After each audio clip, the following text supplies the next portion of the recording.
Hello and welcome to A Book in 5 Minutes. I'm Lindsay Milner. This week I'm looking at a book called How to Manage Your Home Without Losing Your Mind. And it's subtitled something like Dealing with Your Home's Dirty Little Secrets. It is written by Dana K. White, and I was inspired to go and look at this book because a while ago I reviewed The Secret Life of Clutter by Helen Sanderson, and I was struck with, although it was a while since I'd read Dana White's books, I really felt like they were more pragmatic, more practical, more helpful in a hands-on way. So I thought I'd go back and have another look at it and tell you what I thought of it. On revisiting it, I discovered that it's not just about dealing with clutter, it's also about managing your home on a daily basis.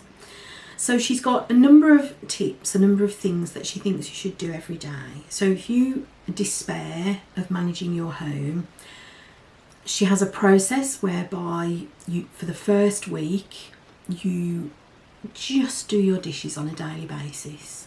You don't have to do anything else. You just do your dishes on a daily basis. And it's all about creating those new habits. I was also struck, her theory is that if we do these things on a daily basis, they don't become these massive, major undertakings in our mind. And it's far easier to keep them under control, and you have time left over for other things. Which resonated with a point that I came across in another book that I revisited just recently, and that is called Do It Tomorrow by Mark Forster. His focus was more about work-based tasks, like do your email on a daily basis, enter your expenses into your accounts on a daily basis, because keeping those up to date means that, for example, when you come to do your tax returns at the end of the year, it's not that, oh, I don't know where to start. In much the same way that doing your dishes every day is, they're just always, you've always got clean dishes because you've done them on a daily basis. You don't have this major deal before you can start thinking about tidying anything else up or cooking tonight's dinner. And if you're the kind of person who's sitting there thinking, surely everybody does their dishes on a daily basis, then maybe this book isn't for you. I think what I love about this writer is that she struggled with this stuff. She struggled with decluttering. She struggled with getting her housework done. She struggled with trying to keep everything tidy and in order and understanding the process of how to do it.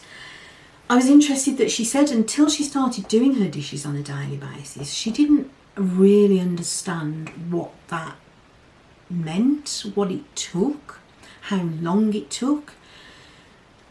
In her head, it was going to take her 15 minutes to unload the dishwasher. When she timed herself doing that particular job, it actually took 4 minutes.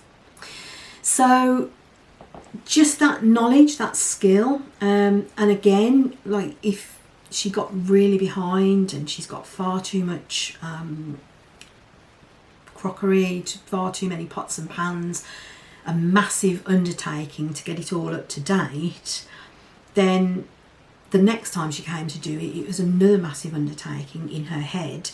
And she couldn't think, well, where's the cloths that I use? Where are all my dishcloths clean and dry, ready for me to dry up?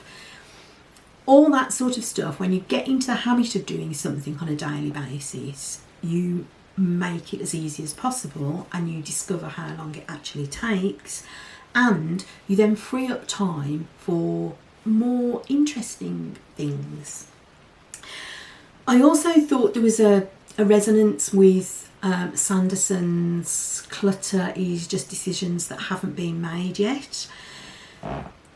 Dana White's system is that if you don't pull everything out of a cupboard because you've just left a big mess, and we all know Anybody who's ever struggled with this knows that that mess then stays there for weeks, months on end, and you never get a chance to get back to it.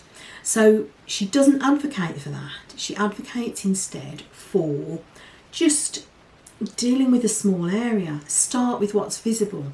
Start with what's small. Put things away as soon as you know where they belong. Put them away. She has 2 decluttering questions. Only 2. If you want to know what they are, I suggest you take a look at her blog. Or better yet, go out and get this book, because I think this book is an absolute genius practical guide to dealing with your home.